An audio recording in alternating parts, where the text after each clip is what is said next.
Oh, j'espère que tu vas bien. On se retrouve aujourd'hui pour une nouvelle vidéo, comme d'habitude. Et là, tu as dû voir dans le titre aussi, comme d'habitude.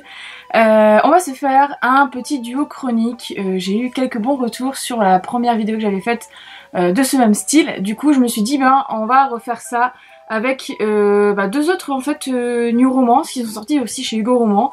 Ou qui vont sortir chez Hugo Roman à l'heure où je te tourne cette vidéo, parce que c'est vrai qu'ils sortent le 9 mai chacun, il me semble. Du coup, on va se parler de My Little Lie de Vicky Lynn et Penelope Ward, donc chez Hugo Roman dans la collection New Romance, et Cooper Training, le tome 2 du coup, sur Calvin de Maloria Cassis. Donc là, il est édité chez Hugo Poche, voilà.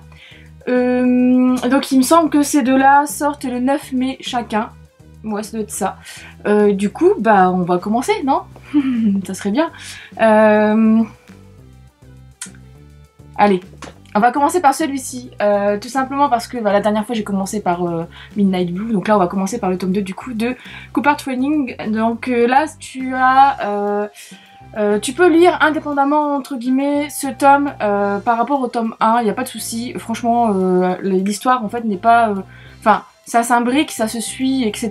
Sauf que ça spoil pas en fait ce qui se passe dans Cooper Training, le tome 1, sur Julian. Donc du coup, voilà. Donc là en gros, tu vas suivre du coup Erin qui est la petite sœur de Amy que tu rencontres du coup dans le tome 1. Donc Erin qui en fait est une jeune maman célibataire qui le jour où son petit copain a appris qu'elle était enceinte l'a mise à la porte.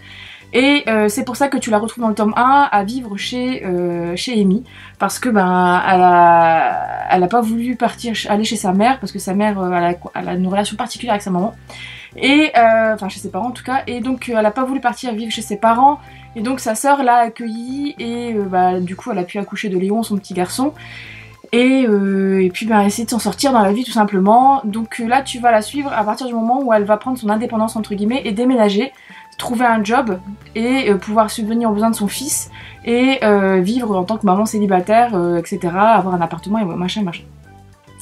Et forcément, Calvin qui est le plus vieux des frères... comment il s'appelle déjà Cooper, marqué dessus.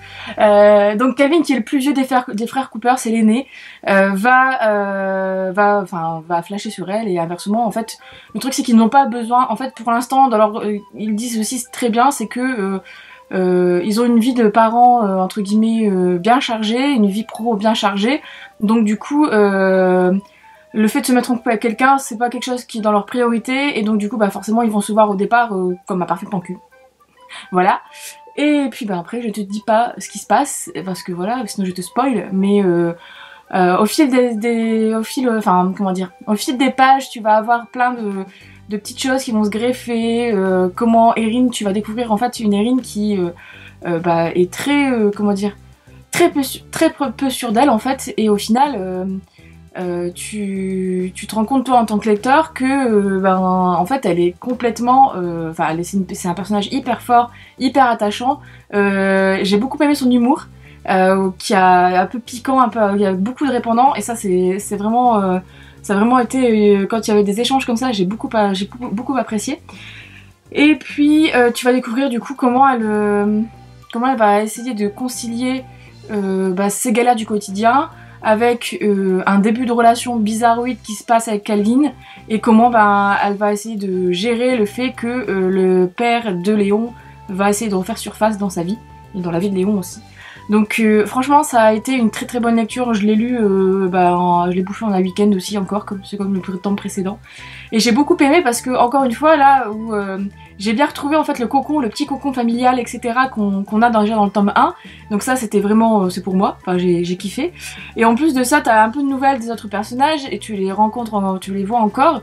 Et en plus de ça, il y a des nouveaux personnages qui sont greffés, enfin surtout un qui m'a beaucoup tapé dans l'œil, et j'espère, je pense, non si j'en suis sûre, qui va être présent dans le tome 3 avec Harry. Et donc du coup, voilà. Enfin, le truc c'est que j'ai retrouvé la petite magie qui avait bien fonctionné dans le tome 1, et qui du coup ben, fonctionne aussi bien dans le tome 2, même si la thématique là tu es plus une thématique famille pardon,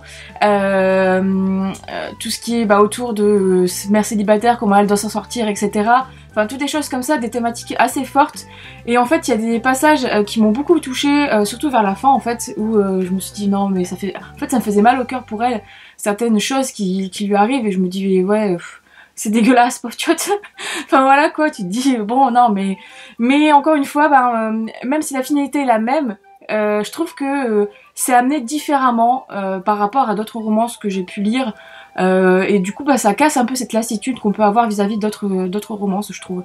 Donc moi je peux que te conseiller ce tome 2 si tu aimes. En plus ce que j'aime beaucoup en fait c'est que les enfants sont intégrés dans le récit, dans l'intrigue.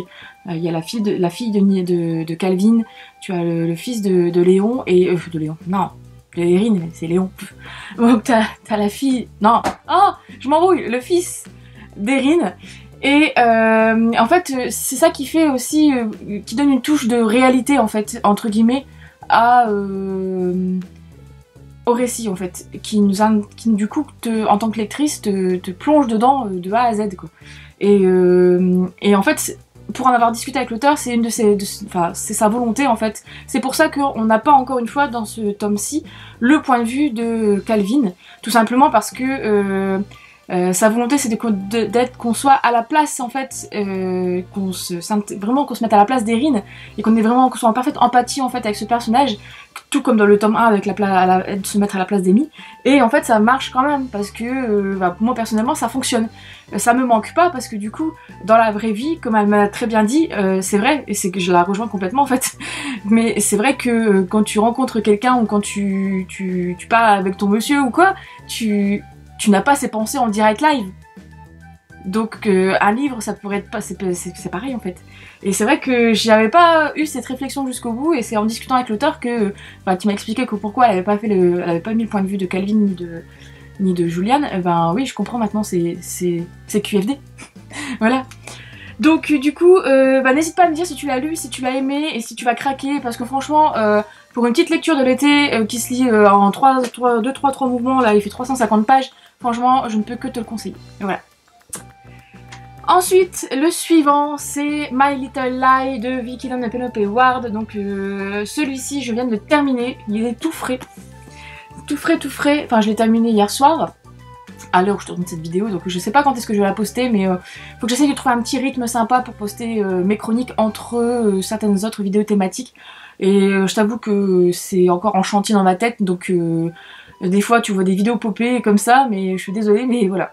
Bref, revenons à l'essentiel. Donc du coup, celui-ci je viens de le terminer, et en fait Vicky Lane et Penelope Ward, j'avais lu, non elles n'avaient pas lu. J'avais lu Cookie Bastard il y a pas très longtemps de ça, en début d'année je crois, hein, il me semble, ou fin d'année dernière. Ça faisait longtemps en fait qu'il était dans ma palle et que je voulais le lire parce que j'avais vu des super bons avis, etc. Et donc du coup je m'étais dit pourquoi pas me lancer dedans, voilà. Et j'avais adoré. Je l'ai lu en 3 secondes, enfin pas en 3 secondes, mais en un week-end aussi, je l'ai bouffé, tout simplement parce que c'était un genre de road trip hyper marrant et tout, avec surtout avec la petite chèvre là. Ah, je ne sais plus comment elle s'appelle. Bref, avec la chèvre, je m'en souviens même plus. Bon bref. Donc du coup j'avais adoré l'humour qui s'en dégageait, la fraîcheur et le côté hyper addictif où les éléments s'enchaînaient super bien, etc. Et puis pour finir, j'avais craqué pour Avec toi malgré moi. Je le regarde parce qu'il est en poche, il est en face de moi. Et celui-là j'avais moins aimé. En fait j'étais restée sur ma faim parce que le personnage principal féminin, en fait je m'attendais à du lourd, et pour finir c'était ramolli entre guillemets, et j'avais moins aimé, mais c'était sympa à lire, hein, certes, mais j'avais moins aimé. Et donc du coup... là, je l'ai demandé parce que je voulais voir ce que ça allait donner. Puis le résumé avait l'air sympa, sur base de mensonges, etc. Je me dis, peut-être que ça peut être cool. Et c'était cool. Voilà le résumé. Fini, la vidéo est terminée. Non, je rigole. Mais franchement, c'était cool, et j'ai bien aimé cette lecture. En fait, pareil, je m'attendais à un schéma classique. Je m'attendais à ce que certaines révélations soient faites à la fin, et pour finir, non, elles le font au plein milieu du bouquin, ce qui fait que ça change la donne au niveau de l'intrigue, et ça j'ai beaucoup apprécié parce que je m'attendais à quelque chose, à un schéma encore simple, et pour finir, non.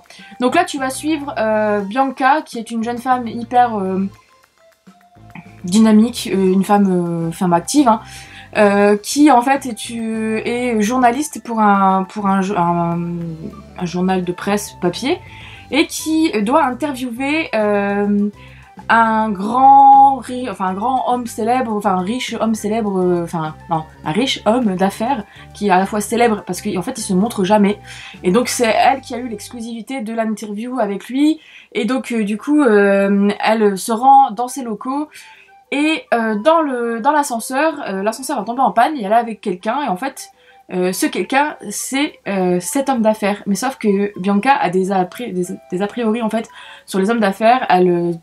Pour elle, c'est des hommes qui sont un peu imbus d'eux-mêmes. Enfin, en fait, elle a une mauvaise image des hommes d'affaires en général. Sauf que en fait, donc elle va se retrouver coincée dans l'ascenseur. Et dans l'ascenseur, en fait, elle va se retrouver avec Dexter Turui, donc du coup qui est lui la personne qu'elle doit interviewer. Sauf que lui en fait va se faire passer pour un coursier parce que il va la rencontrer, il va lui demander ce qu'elle fait là, etc. Elle va lui dire que ça la fait chier d'aller interviewer un homme plein aux as, etc. comme elle dit si bien. Et donc du coup elle va se retrouver, lui il va se dire merde, elle me plaît, mais je peux pas lui dire que c'est moi parce que sinon elle va me rembarrer alors que j'aimerais bien la connaître. Et donc du coup il va lui mentir, il va lui dire que en fait c'est un coursier qui est là pour déposer un colis, etc. Et puis c'est là que tout va partir en fait, parce que en gros en lui mentant, ils vont s'apprécier, etc. Et il va créer un double personnage entre guillemets, un double lui, qui elle va apprécier, sauf que à un moment, en fait, Dexter et Jay, parce que lui, son double, il l'a appelé Jay, il a essayé de trouver un nom vite fait dans l'ascenseur quand elle lui a demandé son nom prénom.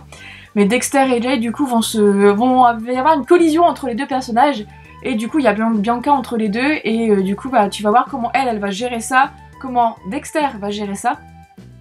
Surtout, parce que il est un peu con là sur le coup, quoi.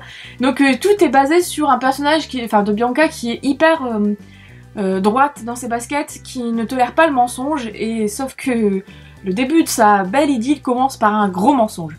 Donc voilà.